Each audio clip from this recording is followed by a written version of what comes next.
Foreclosures explode as the real estate market nosedives. And just in case anybody's waiting for the government or someone else to ring the alarm and let you know that the market's about to crash, just know they're never going to do that, because nobody ever wants to panic the consumer. Nobody ever wants to tell the truth about what's actually happening.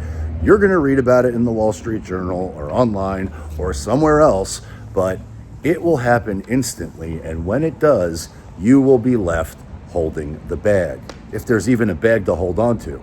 But the reality is, right now, I'm watching foreclosures, distressed sales uptick throughout the country, uptick in certain markets within Florida. And unfortunately, most of the people that I speak to who are thinking about selling their home are completely oblivious to the reality of the gun, the barrel that they're looking directly into. But anybody who's been watching the financial markets recently obviously understands there has been tremendous volatility throughout all markets.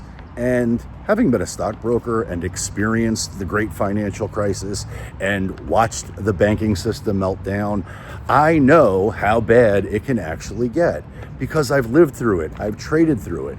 But now, as a full-time, full-service real estate professional that services all of South Florida. So if you're thinking about buying, selling, investing, or even renting anywhere here in South Florida, please reach out, because we can absolutely help you max out South Florida living to the fullest and get the best deal possible, irrespective of market conditions. And if you're thinking about selling, you need to keep watching, because there are at least 2 things you must know.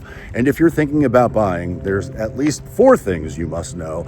But I don't want to get sidetracked. Just keep watching and we'll get into it towards the end. And for anybody out there who wants to know exactly what's happening within the foreclosure space, check out foreclosure.com. I've got a link down below and up above, and you will get real-time information which is actionable, which will help give you the most detailed analysis that there is as it relates to distressed sales, because the reality is none of this is showing up in the MLS yet.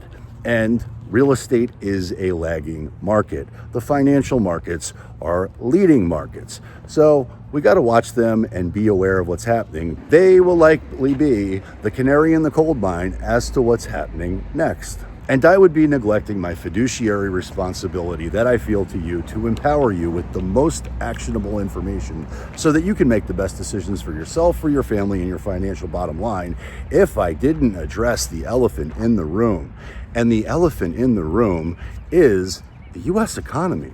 Right now, the U.S. economy is facing a financial crisis unlike anything we've ever seen before, with federal debt right now at a staggering $36.4 trillion and a debt-to-GDP ratio of 125%.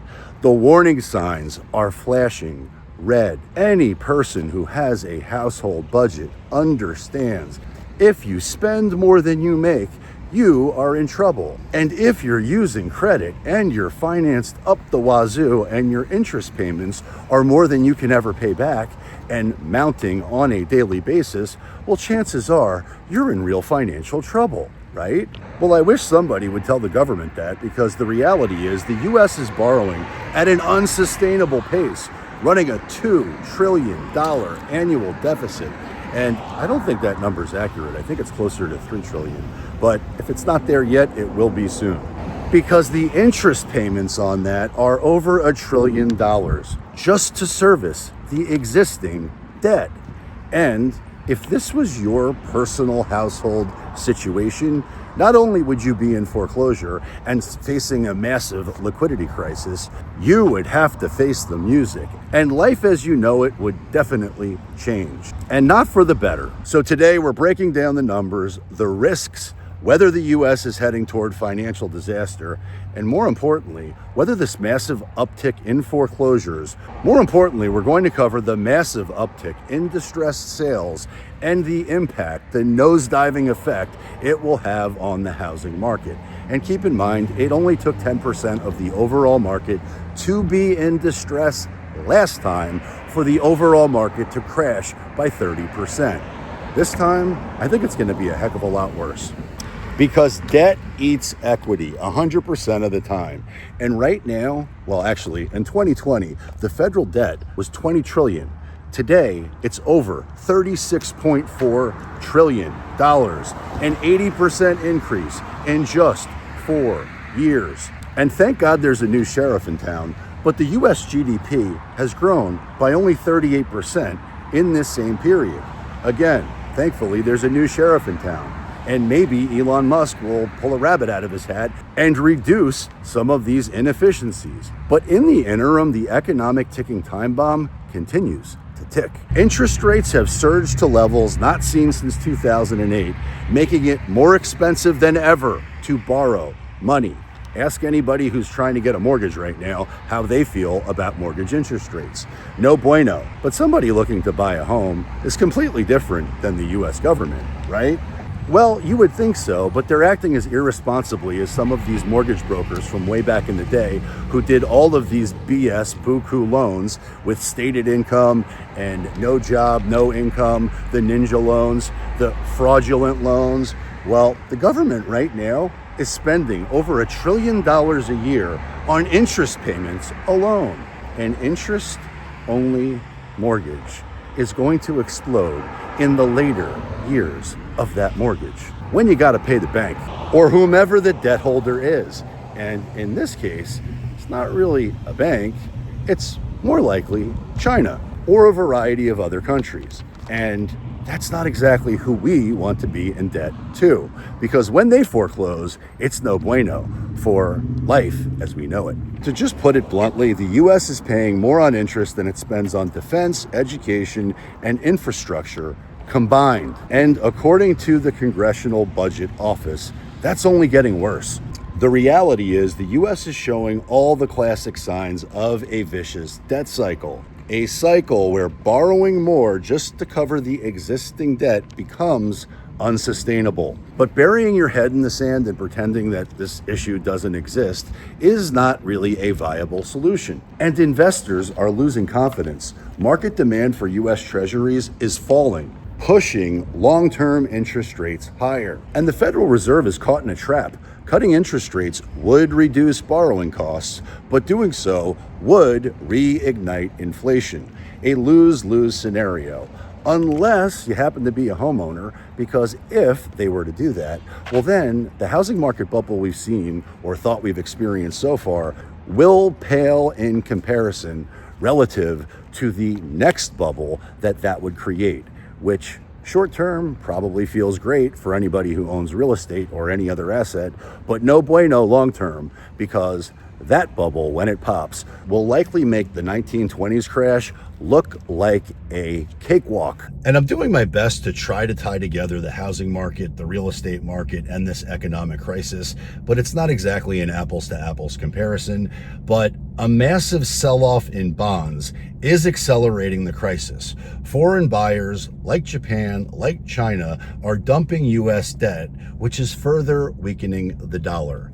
And there are many home sellers out there that think that they're sitting on a metric shit ton of equity and think when they list and try to sell their home, they'll get multiple offers which bid the price higher and set all-time record highs in today's economic conditions. But the reality is I'm watching inventory stack all across almost every local market here, my hyper-local market, and I'm watching these homes that are overpriced sit and sit and sit. No buyers, no activity, no nothing. So this metric shit ton of equity that these homeowners think they're sitting on, they forget it's not real until it's realized. So if the house you bought goes up 100% and you don't sell it and it goes back down, you didn't make 100%. You didn't do anything. You just lived your best life in that home, which is a win.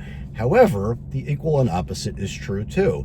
If your property gets cut in half and you now have a liquidity event which requires you to sell, sorry, Charlie, there's no equity, period. You owe more than you could possibly get if you sell. So short sales are coming, distress sales are coming, bank sales are coming, foreclosures are coming. And if you want to learn more all about that, you can check out foreclosure.com and they'll give you some real-time analytical data into the distressed market, which is much better than anything you're going to see in the MLS, which is lagging and massively underreported.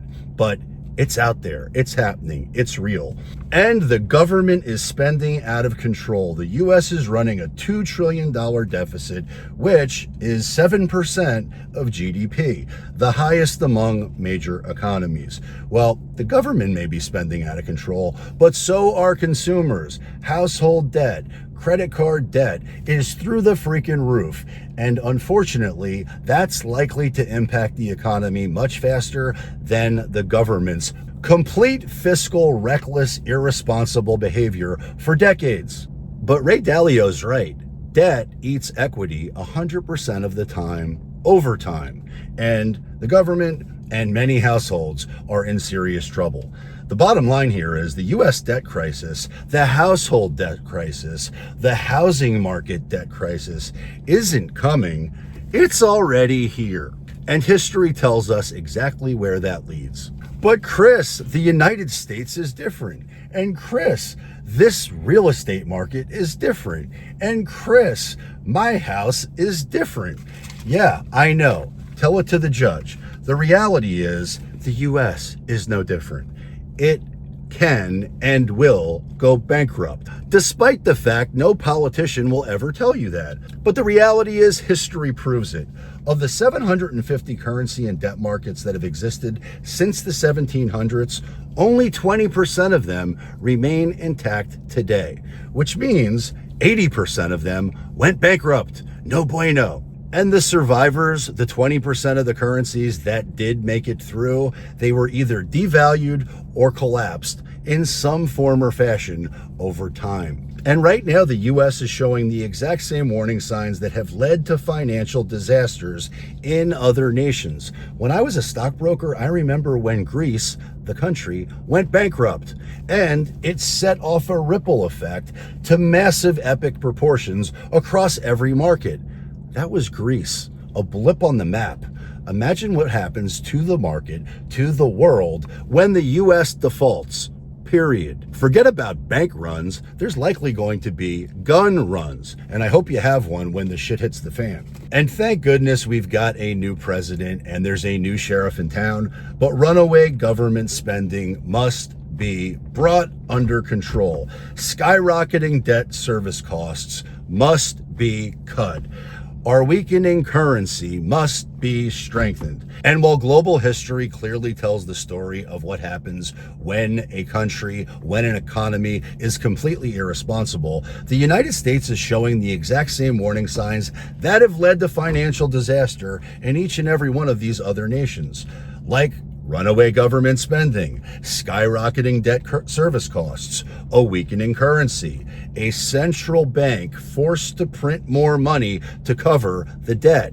Printy, money, no bueno, bring back the gold standard. We are witnessing a classic big debt cycle play out right now in real time. And no, I'm not an economist, and no, I'm not a stockbroker, and no, I'm not a financial analyst in any way, shape, or form. I am simply a real estate professional who used to be a stockbroker, but I cannot ignore the warning signs of the massive liquidity crisis, which is here. It's happening now, and it's only going to get worse. So you can expect higher inflation, you can expect rising interest rates, you can expect more and more stock market and leading market volatility, which can be profitable for traders, but creates tremendous panic amongst the U.S. population because instantaneous market shutdowns or halted trading or 1,000-point swings don't exactly make Joe Q Public feel very confident about anything. And we've seen runs on banks, we've seen SVB fail, we've seen banks shut down. When the general public doesn't think their money's safe in the bank, you can expect there will be hell to pay in every market across the board. And to be clear, none of this is said to scare you, it's only shared to prepare you and let you know what I'm seeing right now just beneath the surface. Because right now, truthfully, and actually at any point in time, truthfully, hand to God, the real estate market is always good for someone. It's just whom is it best for? It could be a buyer's market, seller's market, investor's market, or God forbid, BlackRock's market, but real estate will always trade. So if you must buy, sell, or invest, if you're capitalized and thinking about taking advantage of the weakness in the market, please reach out, because ain't nobody overpaying on my watch, and ain't nobody not finding the one buyer on planet Earth willing to pay more than anybody else. And if you need to rent because you can't afford to buy, I'm going to tell you a little secret about the industry that most real estate professionals won't tell you. They hate to do rentals, and I'll tell you why. They don't pay as much.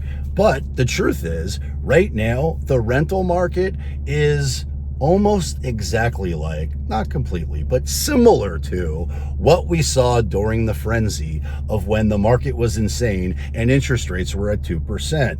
There is a ton of money to be made in rentals by real estate professionals if you pivot. So keep in mind, bulls make money, bears make money, pigs get slaughtered. But if you're looking to max out South Florida living to the fullest, please reach out, because we would love to help.